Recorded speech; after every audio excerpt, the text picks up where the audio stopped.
medya araçları yakılarak basın hürriyeti ve haber alma özgürlüğü, camiler kirletilerek ibadet hakkı, öğrencilerin okullara ve dershanelere bulunduğu bölgedeki çatışmalara çözüm üreten ülkemizin kendi sorunlarını ve çekişmelerine diyalog yoluyla çözüm üretecek kapasiteyi ön plana çıkarması bir zorunluluktur.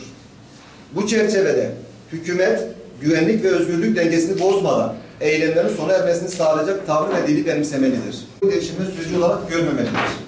Aksine demokrasilerle yönetimin ancak seçimlerle el değiştireceği gerçeğini ortak bir iradeyle seslendirmelidirler.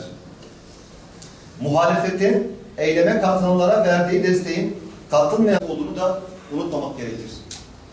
Başta gençler olmak üzere halkın sivil itaatsizlik hakkının başkalarının hukukuna zarar vermeden kullanmalarının kamuya zarar verecek eylemlerden kaçınması elzemdir. Başta Kürt sorunu olmak üzere tüm demokratik bir ülke olma idealini gerçekleştirmek için 76 milyon tek yürek, tek ses olmalıdır.